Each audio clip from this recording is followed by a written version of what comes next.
I'm looking forward to playing Skyrim. Just playing what? Skyrim when that comes out. What's that? It's a game of... Oh, it's actually a sad Xbox game where you can kill dragons. Yeah, it's like Red Dead Redemption but set in... medieval times. Well, no, because dragons weren't around then. Back when the dragons were around. Yeah. Yeah, it looks well good. I've been thinking about computer games quite a bit recently, like the old ones when I was little. I was thinking about the times we used to play Football Manager on the Spectrum. Oh man. We used to go through every single name of the players and all the teams and change them to swear words. So it'd be like fuck off versus piss off. Wankers on the ball. Cunt score. That's brilliant. Yeah, those are great days. Making games rude. Did you used to play Kickoff? Yeah, I love Kickoff. I think that's been the best football experience on a computer I ever had. Yeah. Probably me too as it goes. You're probably spot on there. It was top view, wasn't it? Yeah. So smooth. Like sensible soccer, but it was never as good. Curl the ball in and stuff. Brilliant. Didn't like sensible soccer as much. Sensible soccer was stupid. It was Pez to your FIFA, wasn't it? Yeah. To your Kickoff's FIFA. I loved the graphics of it. It was just all clear and you felt a real sense of the ball whizzing around, didn't you? I used to play my old man at that, and that was like I don't know, it must have been about 90. So I was like 9, 10, right into football by that point, and yeah, he'd come home for quite a while, come down to kick off, and we'd just be play like, you know, all night. It was wicked. I'll never forget what, because you used to have to run forward, sort of spin it. and when you can lob it, can't you? Yeah, lobbing it was good. Well, I fucking came sprinting. You ain't got a great deal of control in it. You got to be pretty good to play it well, ain't you? Really? Well, my friend had a joystick that was the best joystick I've ever seen on any console or anything. Yeah. It was like the arcade stick on a nice base. It had like a red button in front of it that was just perfect to tap up and down. It had the right consistency and the way the joystick moved, it didn't like flop or anything. You had real precision. It clicked. It was so good. It was the best joystick ever. But my joystick was just like a pink. I mean, it's good. Yeah. It was a pink see-through like base with like a stick with like a lollipop, you know. Oh yeah. I remember two buttons, and I remember running in. That was a bit like that one. It was, Yeah. You could have different colours, but in this era, like 89, 90, it was when luminous colours were properly in. So this was like luminous pink. I thought it was the nuts. See-through stuff. It was the bollock. Yeah, exactly. I think it was ticked both those boxes. But I remember running in, and if you got too far, if you got too close to the goal when you lob it, obviously it goes spooning over the bar. It's supposed to dip and then come down and go in. But I remember I went too far in and I got just to about the penalty box and stupidly tried to lob it, but not stupidly because it hit the underside of the bar and went fucking, it was a fucking class goal. Wicked goal. Oh, great time. It's good. Where did you start? Like what era? What computers? Yeah. Spectrum. Yeah. My next computer was an Atari ST. Fucking hell. I was like... That was the bollocks when that came out. I just thought I was the nuts when I got that. People made music on that. Yeah, they did. It was like legendary. I remember playing... Do you remember R-Type? Yeah, R-Type was wicked. I used to love that game. Good flow when it used to fly around and things followed it. You used to get all these like 15, 16-year-old kids coming in the arcades. Because my dad used to work in like... arcades, wow. No, he used to work in... doing summer seasons at like holiday camps and stuff. There was always an arcade.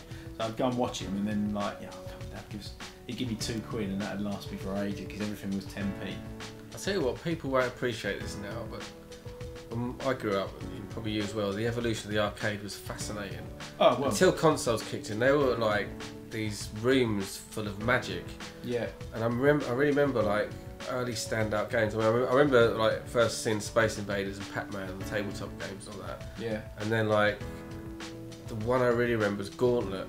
I used to love Gauntlet. Oh, yeah. Golden Axe. Gauntlet was the one where you used to wear the suit, wasn't it? The body armour suit. Gauntlet was 4 joysticks. Oh no, yeah, 4 joysticks. Yeah. And it was an overview, and you could be Valkyrie, you could be I don't know, brilliant characters. Oh, Gauntlet, yeah, I remember. Yeah. Valkyrie, you're about to die. I really remember that. So good. I remember. What was it? Hypersports was good. What one? that hyper sports game. We used to do clay pigeon shooting on it, and like, that was wicked. That was out. Do you remember Asteroids? Yeah, I remember that. Yeah, with the ball. Yeah. And the Star Wars game, we had to shoot the TIE fighters. It was like vector graphics. That was fucking brilliant. I tell you what, that. I remember computer game. I mean, they always do now. I mean, they always amaze you, and they probably always did. In fairness, they did. They always amazed you, but. Like the next level, once the next one comes out, it's like, whoa, fucking hell, things have changed. But I remember my first feeling of that was the Super Nintendo, because at the time, Street Fighter 2 was huge, like in the arcades. There wasn't like the Street Fighter 2 arcade in like the shop or the chip shop and stuff like that. And you just remember my school times, like lunchtime, just standing around watching kids play Street Fighter 2. And I was always never very good. You'd see these like, particularly Asian kids remember moves. Yeah, they'd be like, whoosh, whoosh, doing these kind of triple, double super moves that you never seen that many kind of bars come up and stuff. Or I can't remember. I mean, Street Fighter wasn't exactly like that, but it was a bit, wasn't it? It was like it went mad, didn't it? It went mad. Like, the first Street Fighter 2 was just pretty much them fighting, and you get the fireballs and like. Preferred Mortal Kombat. Yeah, I was never really Street Fighter was mine, but I vividly remember waking up on Christmas morning, knowing that I had a Super Nintendo, opening it up and just thinking, I've got an arcade machine in my house. I've got fucking, and that was just like amazing. And then cartridges are brilliant. What was next? Was it the Nintendo 64 and the Mega? Oh, Sega. So Mega Drive, and then what was after it? Saturn. Sega, yeah, that was weird. That kind of like died. That was the end, and then they brought out that really good machine that didn't sell. What was that called? The White Sega. Like, everyone still raves about it now. Oh, not Neo Geo. Dreamcast. Oh yeah, that's it. Yeah. That was supposed to be like the absolute bollocks when it came out. Yeah, I remember that. But I think you could copy games from it, and it kind of fucks it up. I remember I was about 14 or 15 when the PlayStation came out, and I used to work in a market stall, and I remember this kid from school went past with a PlayStation under his arm, and just thinking they looked good, didn't they? They did look good, and they were properly solid, modern, weren't they? Yeah. They were like. Is that the grey one? Yeah, yeah. The light grey one. Black one was well cool. And because I didn't get a PlayStation for a while because they were expensive, and at the time, they weren't near Christmas or anything like that. And I just, I think probably about a year and a half before I got a PlayStation. What were the good games from the first one? There was a few. Obviously the FIFA game. Yeah. But you had Grand Theft Auto started on PlayStation 1, didn't it? The overview. And that at the time was pretty groundbreaking.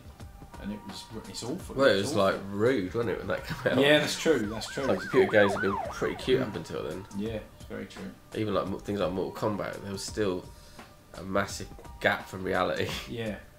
Yeah, I remember that being on the news. Sold more copies, I should have thought, from being on the news, but... Yeah, absolutely. I remember, like, in the 70s, Dad bought home this... It was like a early console thing. And it was like a walkie-talkie with a phone wire coming out of it. It's all black, looked pretty sleek. It had sliders for which game you want to play. Yeah. And it had like one of those circular dials for left and right. No, and it also come with a plug-in gun. So one of the first games was a square dot bouncing around. In the top. No, it was all built in one thing. Oh, right, okay. It was before the Ataris and that. And there's a dot went on the screen. You could shoot at it with this gun. It was fucking brilliant. Okay. Yeah. And obviously the Pong and stuff. And then I remember going to my friend's house with a ZX81. I wasn't that impressed with it. The golf game was shockingly shit. It was like a line of blocks with one block missing for the hole. Yeah. And then like a dot as a ball, and you had to kind of calculate the distance by typing in somewhere. It was terrible. But then I got a Spectrum for Christmas, and that was fucking brilliant for a long time. Like, the games on there that I played, like me and my friend used to play the Wally games that was just quite surreal. You had to kind of go around solving stuff. And a bit of a cult game really, but they were fucking brilliant. And like, games like Night Law and Attic Attack and all these just crazy games that used to be on the Spectrum. Oh, yeah. Did you ever have Treasure Island? No, I remember that though. Fucking hell, that's the first game I ever completed. When you collect the swords. Yeah, that was weird. It was a brilliant game. You just have to run from like one side to the other, and then you go different pages, and there's all obviously mad things. But there was one where you had these pirates' arms going like that. And you like had to what? jump. He's waving. They were kind of hanging their arm over the bar of a pub. He was in like a pub, and they're hanging their arms over the bar, and it's swinging back and forth. And there's barrels, and you got to jump across the barrels. Just remember it being such a hard level, and doing it. And it was the first game I ever completed. I was absolutely over the moon. School days and back to school games, you could punch the teachers and stuff in them. It was really bad. You used to write swearing on the blackboard. You used to get detentions. Did you? Yeah, you used to kiss girls in it. Do you ever remember a game called Barbara I think it was called Supercar. No. Oh man, That might be a good name for a film. I was hooked on that game. It was basically. Was it one of those It might not be 199 games? Supercar. It might be Spy Hunter? No, basically you're a race driver. You're a racing car driver, and you start off with obviously the usual format, but a really early game, really early game.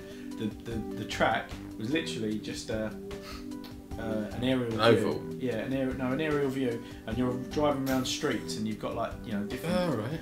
And it's like Grand Theft Auto, the first one. And you win the race, and then obviously you have Spectrum game. You have to pay to change your tyres and all that sort of stuff. But obviously when you win races, you get money. You then have to go into a car dealer. You go into a car dealing car dealership. There's a smarmy looking bloke. Bearing in mind this is my Atari ST. So Atari game. yeah, this was like That was brilliant. probably Atari. 92, 93. I don't know. And yeah, you have to go to this car dealership, and then there's like a list of questions to ask it, or he says something to you, and there's a list of things in the bottom that you have to say, and you pick one of them, and you basically got to smooth him over, and he brings the price of the car down, and then you can afford it. But if you upset him, he pretty much just tells you to get out of his shop, and then you have to race again before you can go back in the shop. Whoa. So it's like if you piss him off, and then you go into the next race, and you've got shit tyres and you've got a shit car, you'll lose it, and then you kind of end up Was it random if you got it right though? Was it? Could you judge it? I mean, obviously there's a certain amount of questions, so you play it long enough. But there were still questions. I played it. There were so many variations that the amount of times I played it, I didn't always get the result right. I didn't always know what the right answer was. That's not right. So it was pretty. I wonder how hard it'd be now. I'd love to play it again. I'd absolutely love to play it again. I've got a Spectrum emulator somewhere, disc. It's got all the games that come on the Spectrum. Yeah. Some part of me doesn't want to ruin the illusion. Well, I mean, I'd love to play Treasure Island again. Absolutely love to play that.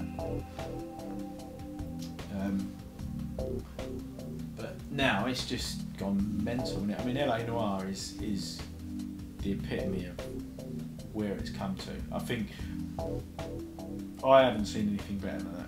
I think Red Dead's for me is the best game I've ever played. Red Dead Redemption was. I mean, I don't necessarily think mind-blowing. LA Noire's the best game I've ever played. I just enjoyed the experience of playing it because it is cinematic. It's just, and I felt like I was playing a film. It's the thing I normally get out of games is that I'm just going rah, shooting and driving as fast as I can, killing and scoring goals. But with LA Noire, you feel like you're. The surround on as well, you feel like you're properly in it. It's wicked. I really love it. Yeah, I was saying when I said earlier about between Red Dead and LA Noire, it's about 50 years, isn't it?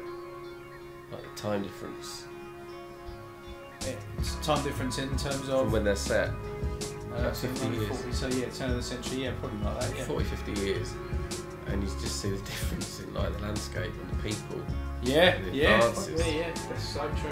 Yeah, it's a computer game, yeah, but it's also, especially Red Dead, gives you a good sense of how the West was set up in a way that, I don't know much about it, and I've seen a few programs since, but like how it evolved, how like the introduction of the train and the telegraph poles, and how people lived out there, and you get a sense of like a lot of insanity would have been around those times, and it must be really hard and difficult. People weren't looked after. True, yeah. Loads of mad people. Yeah, I mean, I often think about that in this country, but yeah, you're right.